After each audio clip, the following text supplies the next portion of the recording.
4 PM news network में दोस्तों आपका स्वागत है। मैं हूं आपके साथ राशिद ज़हीर। भारत पाकिस्तान के अंदर जो भी मरहले आ रहे हैं वो सब आपको वक्तन फ़वक्तन हम आपको बता रहे हैं और भारतीय सेना की जो ब्रीफिंग्स आती हैं उसी पर विश्वास करने की ज़रूरत है।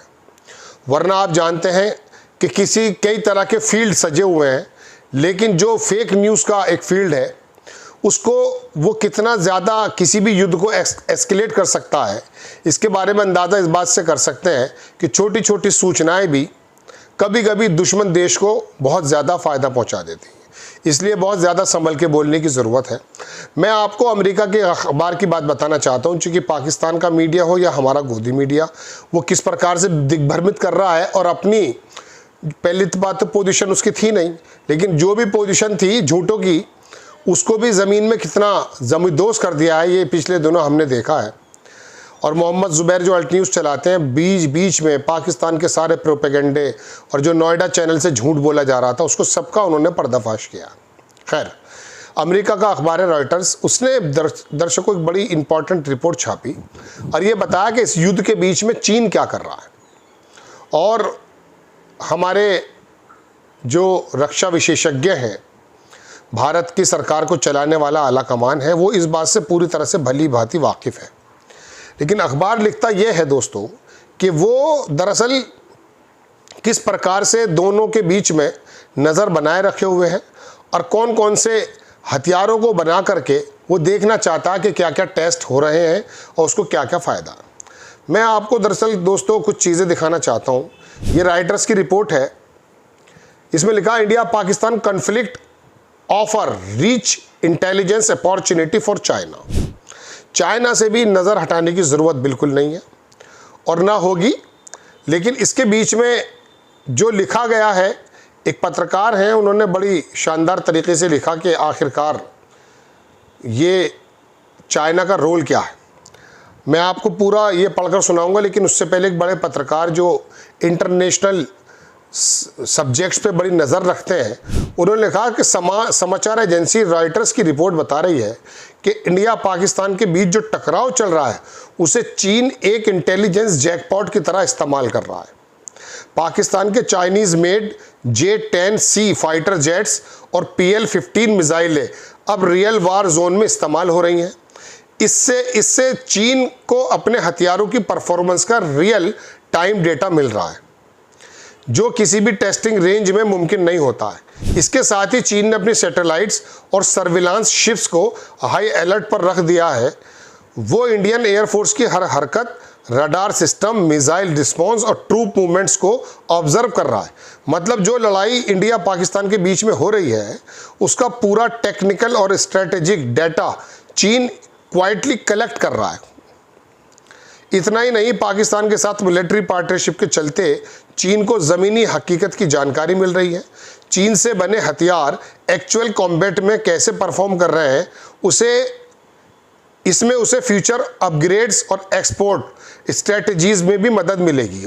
जो बना रहा है उसको देखेगा वो कहाँ पर गिरा है, इसका विमान कहाँ पर पिटा है, उसको देखेगा वो। यानी इंडिया भले ही पाकिस्तान की सैन्य ताकत को कमज़ोर करने में लगा है, हमारे हमले वाकई बहुत ज़बरदस्त हैं, लेकिन असली स्ट्रेटेजिक एज चीन ले रहा है बिना एक गोली चलाए। सोचिए, जब इंडिया का सारा ध्यान पाकिस्तान पर है तब चीन चुपचाप ताकत बढ़ा रहा है। क्या हम ये देख पा रहे हैं? ये एक बड़ा सवाल है। अब इसके अंदर अखबार में दर्शकों यही बात लिखा कि analyst believe China extensive satellite network. इसमें लिखा है कि conflict between India and Pakistan over Kashmir offers a potentially rich intelligence. वही जो मैंने आपको हिंदी में पढ़ के सुनाया, ये पूरा अंग्रेजी का वर्जन इसके अंदर मौजूद है। मैं आपको थोड़ा सा ज़मीनी हालात बताने के लिए हाजिर हुआ। दोस्तों, इसमें कोई दो राय नहीं है कि हमारी सेना और हमारी सरकार, पूरा देश एकजुट होकर के पाकिस्तान के नापाक इरादों को जो ध्वस्त कर रहा है, उसकी बानगी इस बात से देखी जा सकती है कि पाकिस्तान डरा हुआ है। डरा हुआ इन द सेंस कि उसका इतना नुकसान हो चुका है, उनके जो विपक्ष है, उनका जो सरकारी पक्ष है, आपस की उनकी सफ़ों के अंदर एक ऐसी दरारें नज़र आने लगी हैं। कोई इमरान खान की रिहाई की बातें करने लगा है, कोई कुछ करने लगा है। प्रोपेगेंडा पाकिस्तान खूब कर रहा है।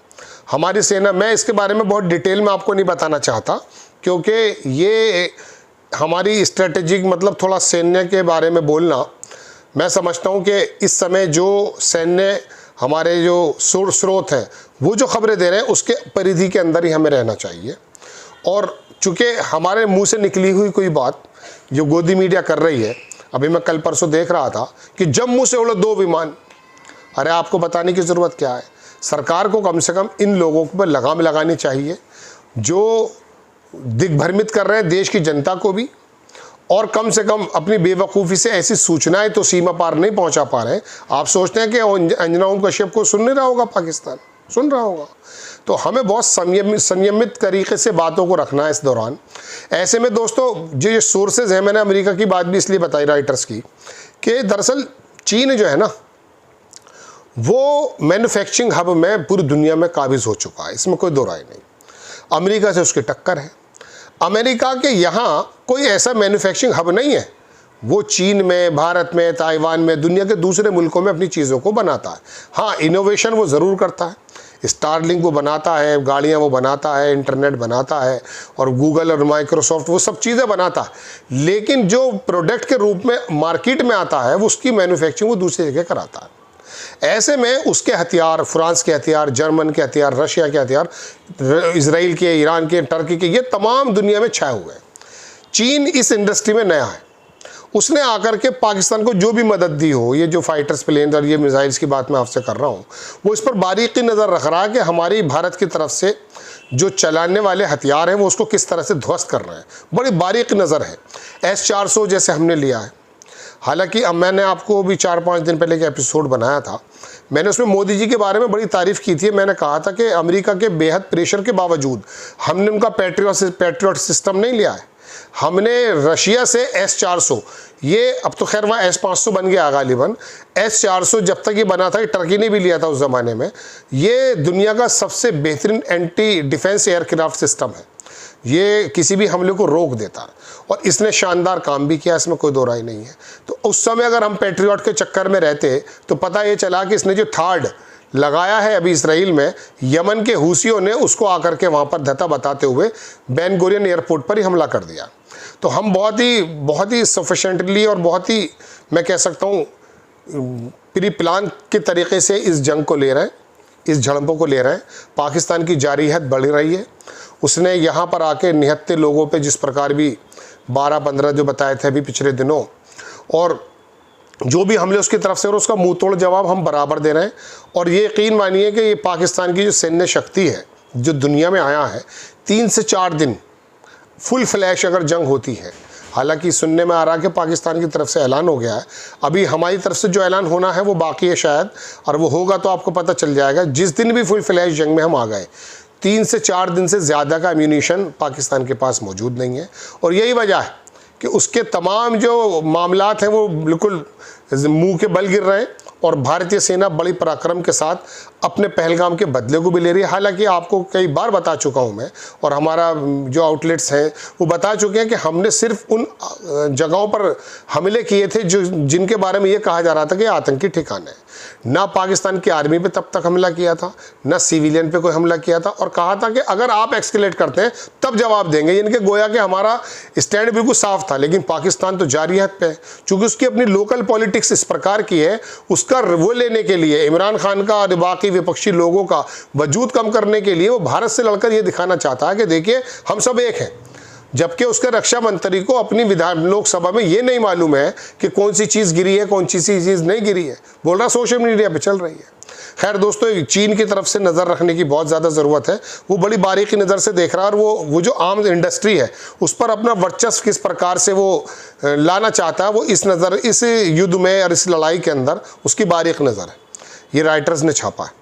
आपको खबर कैसी लगी अपनी राय कमेंट्स बॉक्स में ज़रूर दीजिए। चैनल को सब्सक्राइब कीजिए, शेयर कीजिए।